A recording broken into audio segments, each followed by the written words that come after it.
शायद आपने ठीक से नहीं समझा। मेरी ये व्याख्या पूरी देख लीजिए, फिर दोबारा सोचिएगा। फिल्म दरअसल हर सेकंड 24 बार हमें धोखा देती है और एक अच्छी फिल्म आपके लिए हर परत खोलकर समझाई जाती है। इसलिए बिना बिल्कुल सीधी सड़क पर कार्ल अपनी गर्भवती बहन बेकी को लेकर गाड़ी चला रहा है। बेकी पूरी तरह गर्भवती है। चलते चलते कार्ल को भूख लगती है और वो बर्गर खाने लगता है। बर्गर की गंध से बेकी को उल्टी जैसा महसूस होने लगता है। कार्ल तुरंत गाड़ी सड़क किनारे रोकता है। उल्टी के बाद बेकी को थोड़ा बेहतर महसूस होता है। कुछ पल की खामोशी के बाद बेकी के मन की दुविधा बाहर आ ही जाती है। वह कार्ल से कहती है कि क्या वे जो करने जा रहे हैं वह सही है भी या नहीं, शायद उन्हें वापस लौट जाना चाहिए। कार्ल उसकी बात काट देता है। वह उसे समझाता है कि अभी भविष्य या सही गलत के बारे में सोचने का वक्त नहीं है, अभी उसे सिर्फ अपने बारे में सोचना चाहिए। और तभी ठीक उसी समय जब वे दोबारा गाड़ी में बैठकर निकलने वाले होते हैं, सड़क किनारे ऊंची घास के अंदर से एक छोटे बच्चे की घबराई हुई आवाज सुनाई देती है। दोनों 3 सेकंड तक एक दूसरे को देखते हैं और बिना कुछ कहे दोनों कार से उतरकर मदद करने का फैसला कर लेते हैं। घास के पास पहुंचने पर बच्चा कहता है कि वो कई दिनों से अंदर फंसा हुआ है। वो सड़क तक आना चाहता है लेकिन उसे बाहर निकलने का रास्ता नहीं मिल रहा। उसी समय अंदर से एक महिला की आवाज भी आई जो बच्चे को चिल्लाने से मना कर रही थी। सामने एक इंसान से भी ऊंची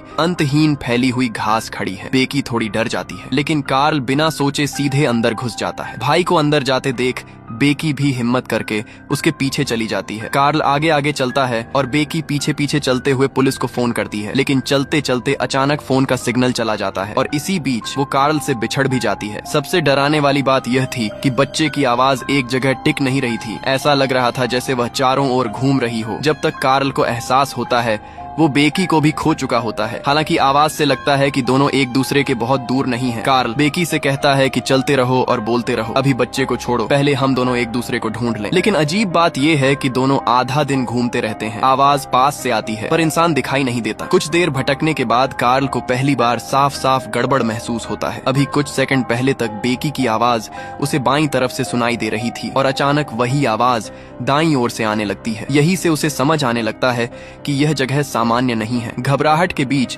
बेकी एक तरीका सुझाती है। वह कहती है कि अगर दोनों एक साथ हाथ ऊपर उठाकर कूदें तो कम से कम एक झलक तो मिल ही जाएगी। सुनने में ये तरीका बिल्कुल सही लगता है, लेकिन ये ऊंची घास किसी तर्क को नहीं मानती। पहली बार जब दोनों ने कूदकर एक दूसरे को देखने की कोशिश की तो वे काफी पास दिखाई दिए, लेकिन दूसरी बार कूदने पर उनके बीच अचानक बहुत ज्यादा दूरी हो गई। ये देखकर कार्ल घबरा गया। वो डर के मारे घास के बीच पागलों की तरह दौड़ने लगा। दौड़ते दौड़ते वो जोर से गिर पड़ा। जब उसने सिर उठाया तो सामने एक मरा हुआ कुत्ता पड़ा था। कुत्ते के गले में बंधे टैग पर एक नाम लिखा है, फ्रेडी। यहीं से सवाल और गहरे हो जाते हैं। ये कुत्ता किसका है? क्या वह उसी बच्चे का है जिसकी आवाज वे सुन रहे थे? कार्ल उठकर फिर से अपनी बहन को ढूंढने लगता है। सिर्फ एक ही बात उन्हें थोड़ा सुकून देती है, कम से कम वे एक दूसरे की आवाज तो सुन पा रहे हैं। लेकिन ढूंढते ढूंढते शाम होने लगती है, फिर भी वे एक दूसरे तक नहीं पहुंच पाते। बेकी एक गर्भवती महिला है, इतनी भाग दौड़ वो कब तक सहन करती? वो लगभग बेहोश होने वाली होती है। तभी एक आदमी उसे मिल जाता है। वो खुद को उस छोटे लड़के का पिता बताता है। कहता है कि वो बेकी को बाहर निकाल सकता है, लेकिन पहले उसे अपनी पत्नी और बच्चे को ढूंढना होगा क्योंकि वे भी यहीं कहीं खो गए हैं। बेकी इतनी आसानी से उस आदमी पर भरोसा नहीं करती। वो शर्त रखती है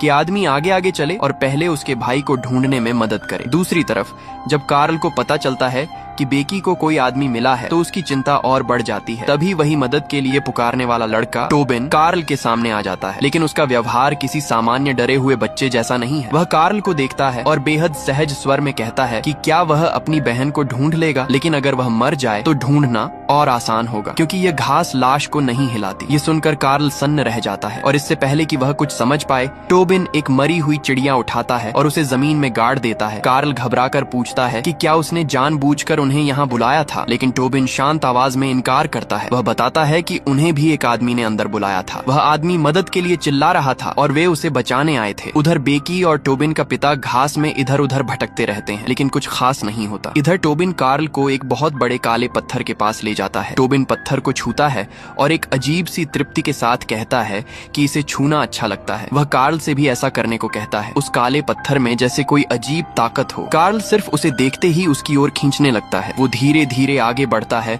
और हाथ बढ़ाकर पत्थर को छूने ही वाला होता है, तभी पीछे से एक चीख सुनाई देती है। वह बेकी की आवाज होती है। कार्ल तुरंत होश में आता है और बिना कुछ सोचे घास के अंदर भाग जाता है। पीछे से टोबिन की आवाज आती है। वह चिल्लाता है कि इस तरह भागकर वह कभी उसे नहीं ढूंढ पाएगा। लेकिन कुछ ही पलों में कार्ल नजर से ओझल हो जाता है। पता नहीं कितने दिन बीत जाते हैं। फिर बेकी का बॉयफ्रेंड जैक उसी बेहद सीधी और खूबसूरत सड़क पर पहुंचता है। स्पष्ट है वो बेकी को ढूंढने आया है। सड़क पर पूछताछ करते हुए वह आगे बढ़ता गया। कुछ देर बाद एक सुनसान चर्च के बाहर उसे बेकी की कार दिखाई दी। वहाँ कई गाड़ियां खड़ी थीं और सब पर ऐसा लग रहा था जैसे महीनों से किसी ने उन्हें छुआ न हो। बेकी की कार भी वैसी ही हालत में थी। जैक कार से उतरा और अंदर झांका। कार में पड़ा बर्गर सड़ चुका था, जिससे साफ था कि कम से कम 1 महीना बीत चुका है। उसने नंबर प्लेट देखी। ये सच में बेकी की ही कार थी। उसे लगा बेकी चर्च के अंदर होगी, लेकिन अंदर खोजने पर उसे कोई नहीं मिला। बस एक दरवाजा था जो खुल नहीं रहा था। चर्च से बाहर निकलने के बाद जैक को सड़क के दूसरी तरफ एक किताब मिलती है। उस पर किए गए हस्ताक्षर से वह समझ जाता है कि ये किताब बेकी की है। जैक घास के उस मैदान को कुछ सेकंड तक घूरता है, फिर अंदर जाने का फैसला करता है। वो पहले लोगों से थोड़ा अलग है। उसकी खास बात यह थी कि वह हर कुछ मीटर पर निशान बनाता जा रहा था, लेकिन उसे पता नहीं होता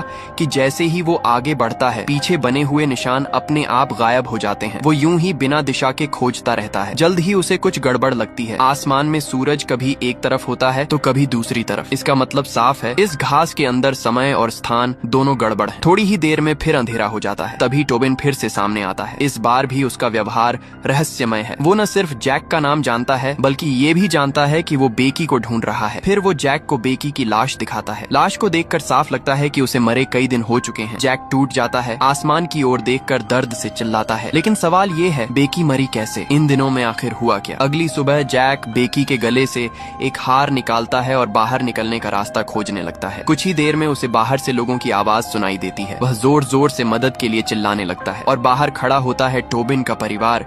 याद है, टोबिन ने कहा था कि वे भी किसी आदमी की मदद की आवाज सुनकर अंदर आए थे। वह आदमी दरअसल जैक ही था। उस समय टोबिन का पिता फोन पर था। अचानक उनका कुत्ता घास में घुस गया। टोबिन उसके पीछे दौड़ा, फिर उसकी माँ और अंत में उसका पिता भी। लेकिन अंदर आते ही वही होता है जो पहले हुआ था। चलते चलते सब बिछड़ जाते हैं। आवाज सुनाई देती है पर इंसान दिखाई नहीं देता। जल्द ही फिर अंधेरा छा जाता है। अपनी पत्नी और बेटे को न ढूंढ पाने से टोबिन का पिता चिड़चिड़ा हो जाता है। वो पत्नी को दोष देने लगता है, बेटे को बोझ कहता है। इसी बीच फिर वही रहस्यमय काला पत्थर सामने आता है। दृश्य बदलता है। सुबह हो चुकी है। अब हम तीसरे व्यक्ति के नजरिए से देखते हैं। कार्ल और बेकी फिर से उसी तरह आ रहे हैं जैसे पहली बार आए थे और लगभग पहले जैसा ही सब दोहराते हुए फिर घास में प्रवेश करते हैं। लेकिन इस बार जैक उनकी बातचीत सुन लेता है और चिल्लाकर कहता है कि वो भी यहीं है। कुछ ही देर में वे सब अजीब तरीके से एक दूसरे से मिल जाते हैं। मुलाकात होते ही बेकी के मन में सबसे बड़ा सवाल आता है। वह जैक से पूछती है कि वह उनसे पहले अंदर कैसे पहुंच गया। लेकिन असली झटका तब लगता है जब वह कहता है कि वे 2 महीने पहले गायब हुए थे और वह उन्हें ढूंढने आया है। ये सुनकर सब उलझ जाते हैं। फिलहाल वे एक बात पर सहमत होते हैं, अब किसी भी हालत में अलग नहीं होंगे। सब साथ मिलकर बाहर निकलने का रास्ता ढूंढेंगे। जैक टोबिन को अपने कंधे पर बैठा लेता है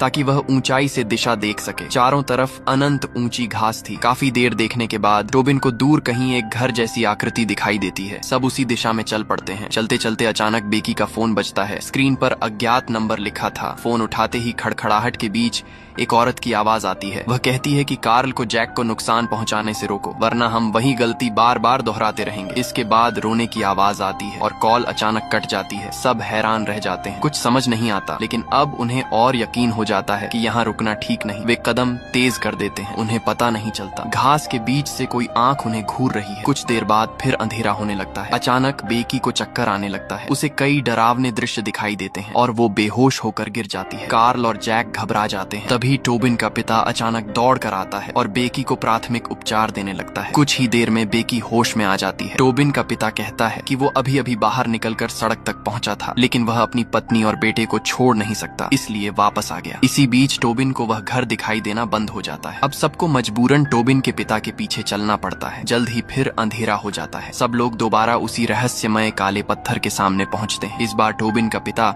उस पत्थर की उत्पत्ति के बारे में अनुमान लगाने लगता है। बात करते करते वह जानबूझकर सबको उसे छूने के लिए उकसाने भी लगता है। कार्ल फिर से उस पत्थर की ओर खींचने लगता है। वह हाथ बढ़ाता है और जैसे ही छूने वाला होता है अचानक टोबिन की माँ आकर उसे रोक देती है। वह औरत साफ तौर पर अपने पति से डरी हुई है। वह टोबिन को कसकर पकड़ लेती है और दूसरों से कहती है कि उसका पति जो कह रहा है सब झूठ है। तभी उसकी नजर बेकी पर पड़ती है। उसके चेहरे पर डर साफ दिखने लगता है। वह कहती है कि उसने अभी अभी बेकी की लाश देखी है। उसी समय बेकी को फिर कई भयानक दृश्य दिखाई देने लगते हैं। वह कहती है कि उन्हें यहाँ से जल्दी निकलना होगा। औरत के आने के बाद हालात बदल जाते हैं। अब सबका शक टोबिन के पिता पर जाता है। सब मिलकर तय करते हैं कि उसे छोड़कर आगे बढ़ेंगे, लेकिन टोबिन का पिता अपनी पत्नी और बेटे को जाने नहीं देता। बात बात में वह जैक से भिड़ जाता है। जैक को काबू में करके वह कहता है कि वो जो कह रहा है वही सच है। अगर सबूत चाहिए तो उस काले पत्थर को छू कर देखो। बेकी घबराकर कार्ल से मदद करने को कहती है। तभी टोबिन की माँ बेटे से भागने को कहती है। बेटा भागता है। गुस्से में टोबिन का पिता अपनी पत्नी को पकड़ लेता है और वहीं उसके सिर पर जानलेवा वार कर देता है। यह दृश्य देखकर सब डर जाते हैं। सब जान बचाकर भागते हैं। इस बार भागते भागते वे आसानी से घास से बाहर निकल आते हैं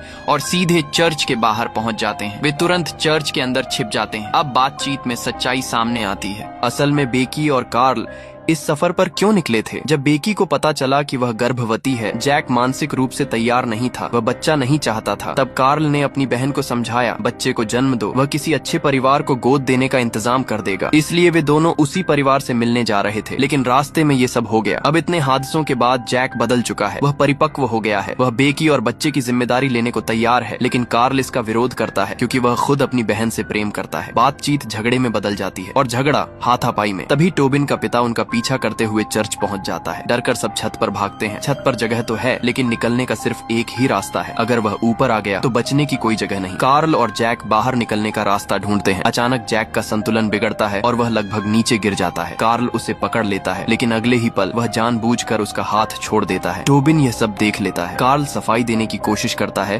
तभी टोबिन का पिता छत पर चढ़ आता है। कार्ल तुरंत बेकी और टोबिन को लेकर नीचे भागता है। कुछ दूर पहुंचकर बेकी एक ही सवाल पूछती है, जैक कहाँ है? कार्ल के हकलाने और अपराधी जैसे चेहरे से उसे समझ आ जाता है कि कुछ बुरा हुआ है। वह बिना कुछ कहे फिर घास की ओर बढ़ जाती है। तभी टोबिन का पिता फिर उनका पीछा करता है। अब उसका लक्ष्य साफ है, वह कार्ल को मारना चाहता है। कैमरा धीरे धीरे पीछे जाता है और हमें दिखाई देता है कि कार्ल यहाँ अनगिनत बार मर चुका है। दूसरी तरफ छत से गिरने के बाद भी जैक नहीं मरता। मुश्किल से उठकर वह भी घास के अंदर चला जाता है। वह चलते चलते बेकी को पुकारता रहता है। उधर बेकी अब चल भी नहीं पा रही। वह जमीन पर पड़ी है और कमजोर आवाज में जवाब दे रही है। दुर्भाग्य से उनकी बातचीत टोबिन का पिता सुन लेता है। वह चुपके से बेकी के पास पहुंचता है और उसे पकड़ लेता है। दोनों में कुछ देर तक संघर्ष होता है। तभी बेकी अचानक उसकी आंख में वार कर देती है और फिर से घास के अंदर भाग जाती है। भागते भागते उसे भ्रम होने लगता है। वह देखती है कि कई घास के आदमी उसे घेर लेते हैं। वे उसे उठाकर काले पत्थर के सामने ले जाते हैं। जब बेकी होश में आती है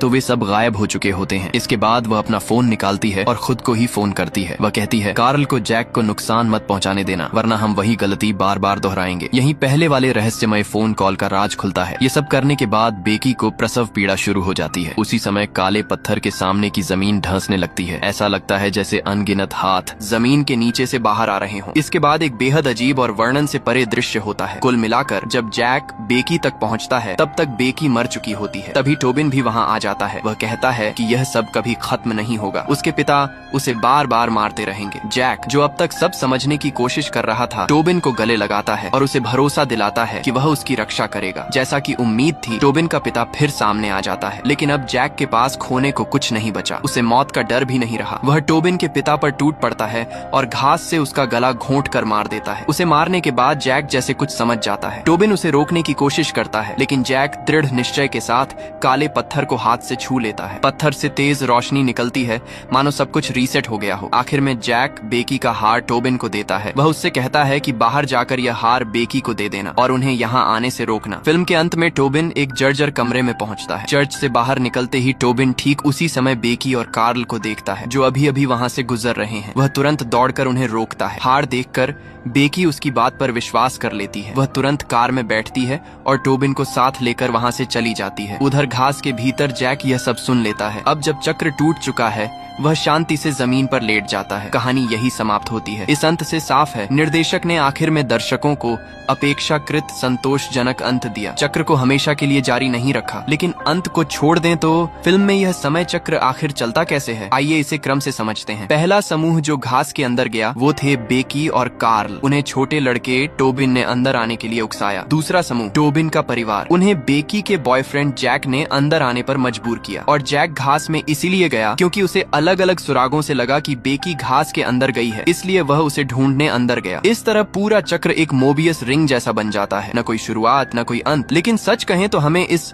सिर पैर के सवाल में बहुत उलझने की जरूरत नहीं है, क्योंकि इस तरह की टाइम लूप फिल्मों को आम तौर पर दो श्रेणियों में बांटा जा सकता है। पहली श्रेणी तकनीकी प्रकार, जो समय रेखाओं के जटिल ओवरलैप पर जोर देती है। कहानी की संरचना बेहद दिमागी होती है। दूसरी श्रेणी सामाजिक मनोवैज्ञानिक प्रकार, जो मानसिक प्रतीकों और वातावरण पर ज्यादा ध्यान देती है। स्पष्ट है यह फिल्म दूसरी श्रेणी में आती है, इसलिए सिर पैर का स्पष्ट न होना कोई बड़ी समस्या नहीं है। ट्रायंगल भी अंत का साफ स्रोत नहीं बताती। क्यूब भी अपने रहस्य की जड़ पूरी तरह नहीं खोलती। फिर भी ये फिल्में सफल रही। लेकिन अगर जिद करके शुरुआत और अंत ढूंढना ही है तो अब असली दिमाग घुमाने वाला हिस्सा शुरू होता है। मान लेते हैं कि फिल्म की शुरुआत में जो बेकी और कार्ल घास में प्रवेश करते हैं उन्हें दुनिया 1 के बेकी और कार्ल कहें। घास के अंदर जो घटनाएं होती हैं उनसे साफ है वहाँ समय और स्थान दोनों गड़बड़ है, इसलिए घास के अंदर समय सामान्य तरीके से नहीं चलता। इसी वजह से घास के अंदर वे सिर्फ 2 दिन रहे, लेकिन बाहर की दुनिया में 2 महीने बीत गए। ये 2 महीने होने का प्रमाण फिल्म खुद देती है। कार पर जमी मोटी धूल, अंदर सड़ा हुआ खाना और जैक का खुद कहना। अब सवाल, इन 2 महीनों में क्या हुआ? यहाँ निर्देशक ने जानबूझकर थोड़ा भ्रम पैदा किया है। फिल्म में ऐसा दिखाया गया जैसे जैक बेकी को ढूंढने आया और फिर टोबिन के परिवार से पहले घास में गया, लेकिन असली समय क्रम यह है। दुनिया 2 का टोबिन परिवार जब चर्च के पास से गुजरा तो उन्हें दुनिया 3 के जैक ने अंदर आने को प्रेरित किया। यहाँ अलग अलग दुनिया क्यों मानी गई? क्योंकि फिल्म का नियम यही है, जैसे ही कोई समूह घास में प्रवेश करता है वह बाहरी दुनिया से कट जाता है। घास के अंदर अपनी अलग समय रेखा चलती है और बाहर सामान्य समय चलता रहता है। इससे साफ होता है यह चक्र पुनर्जन्म वाला नहीं बल्कि भूल भुलैया जैसा है। ये किसी रहस्यमय अज्ञात अलौकिक शक्ति के कारण समय स्थान के पूर्ण विघटन का परिणाम है। घास के किसी भी बिंदु पर समय और स्थान का चक्र शुरू हो सकता है, इसलिए अंदर मौजूद हर समूह के अनगिनत संस्करण हो सकते हैं। वे सब अलग अलग दुनियाओं से आए हैं। अब अंत में बात करते हैं रहस्यमय काले पत्थर की। स्पष्ट है वही इस फिल्म की आत्मा है। घास के बाहर जो चर्च है उसका नाम भी ब्लैक रॉक रिडेम्पशन चर्च है। जो भी उस पत्थर को छूता है उसे एक अलग शक्ति मिलती है, लेकिन कौन सी शक्ति मिलेगी यह उसके मन की इच्छा पर निर्भर है। टोबिन का पिता ध्यान और नियंत्रण चाहता था। पत्थर ने उसकी अंदरूनी अंधेरी इच्छा को जगाया और वह हिंसक बन गया। जैक मुक्ति चाहता था, इसलिए उसने चक्र तोड़ दिया और अपने लिए मुक्ति पाई। टोबिन मदद करना चाहता था, इसलिए उसने दूसरों की मदद की और अंततः खुद भी बच गया। इसलिए आखिर में घास से बाहर निकलने वाला अकेला वही था। अब कहानी खत्म होने का वक्त है। सच्चे दिल से धन्यवाद उन सभी दोस्तों को जिन्होंने अंत तक देखा।